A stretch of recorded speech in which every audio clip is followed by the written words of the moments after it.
We're going to make another video of the 300SL engine and what we've found so far, and it's all going to be on macro, so you're going to see a lot of stuff close up, and that's why this is out of focus. And we're going to concentrate on the oiling of the engine.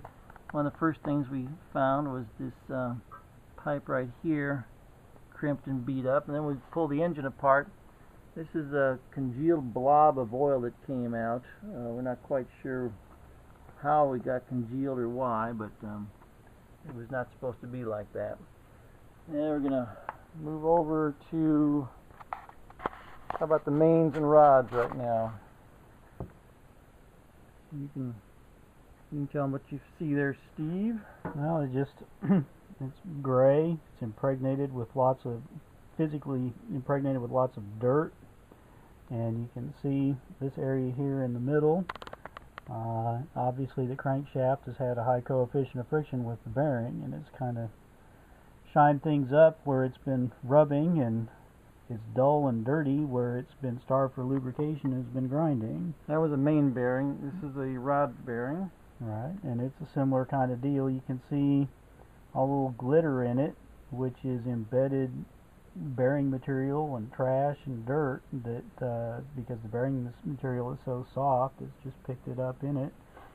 Now what we're not seeing is extended wear or long-term use where this surface would be worn down through the layers and you would see a copper backing, and we haven't seen anything in terms of long-term use or yeah, this bearing is a new bearing that still has lots of the Babbitt material on it, and the Babbitt material is impregnated with dirt, as opposed to the Babbitt material being worn away to the copper core underneath. That's the support structure.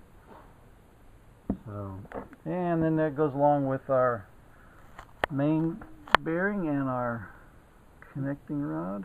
Yeah, main journal and rod journals. Yeah, trying to get this in focus. Now, the way you can tell if you've got journals that are in bad shape, the quick and easy is to take your fingernail, and if you can rub it across, if as you rub it across the surface you can feel it catching, then you have a journal that needs to be machined. And these striations show the awful lot of trash was going through here. That's true for both of them. Now we don't even have to take it apart to measure it. We know the crankshaft needs to be turned. Let's see. And then we've got the oil pump. The oil pump itself is surprisingly dirty, considering how low of use it is, and it's hard to see.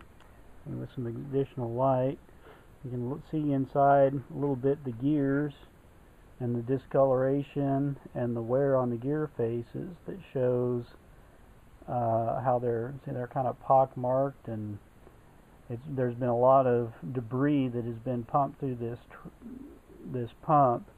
And those teeth have a very tolerance fit so that it can actually create suction to pump the oil. And with all that wear on there, the pump is not working nearly as efficient as it should. So this pump is worn out, is going to need replacement. And that follows along with the pump.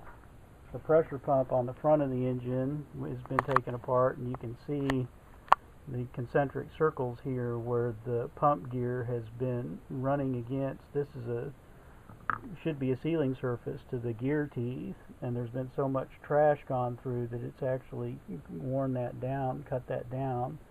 As the gear has been rotating, it's been basically machining into the pump housing. And part of the problem is the use of silicone. You found silicone worms in there. If I'm not mistaken, that's silicone. That's a giant silicone worm right there.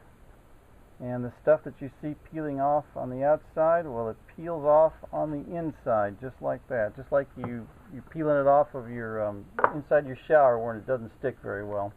Right. Let's see what else we have. We also have, just as another observation, this is the cooling fan drive assembly.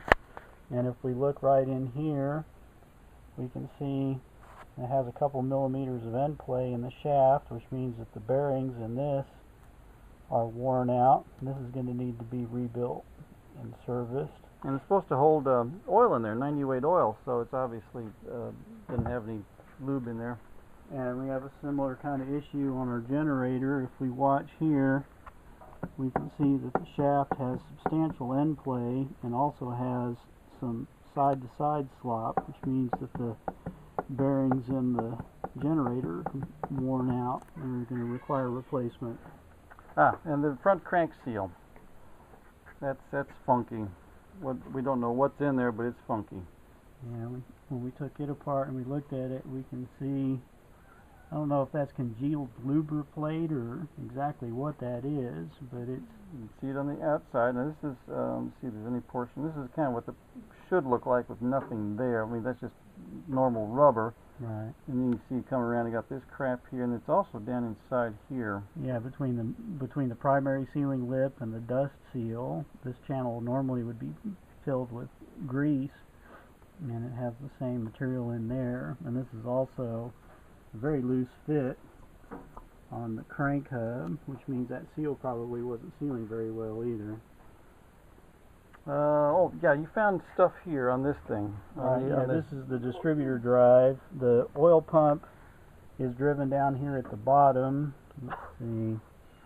There's a coupler here. Yeah, this coupler, the splines on this end fit on the oil pump. Splines on this end fit up to drive the distributor.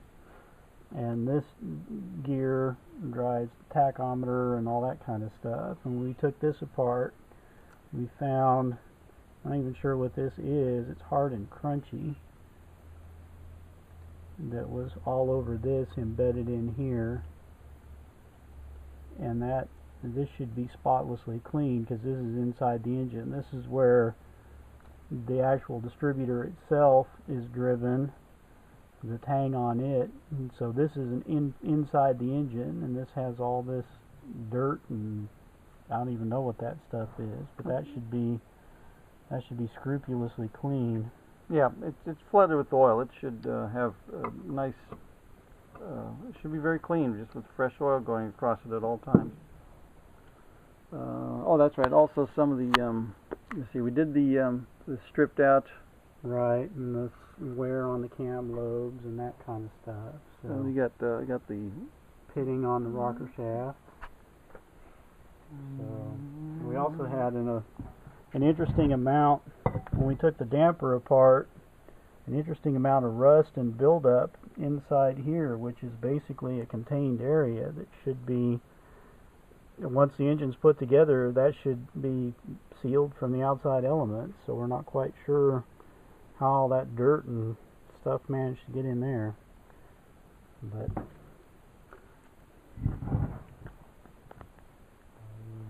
oh, I like the Torx bolt right here, or what, the modified version of a Torx bolt. yeah. That's not supposed to be there. Right. That's just un-American or un-German. Yeah. What else can we identify here? I think That's probably enough for sufficient for now. Yeah. Yeah, you're going to need a new oil pump. We need new main and rod bearings. Crankshaft needs to be turned, and we haven't even gotten inside to see what the. Yeah, we're gonna probably need to have the camshaft reground, maybe new rockers. Yep, and we haven't seen what the pistons are going to be like when they don't have any lube to them. They could be. The pistons are, if you look up inside, you can see the pistons are pretty clean. So the pistons look like they were replaced, but we don't know what shape they're in until we get the cylinder head off and we can look at the bores and everything. Yep, without any oil up there, they may have been running dry, and we'll have to see what kind of damage has been done. All right, wait, that's enough for now.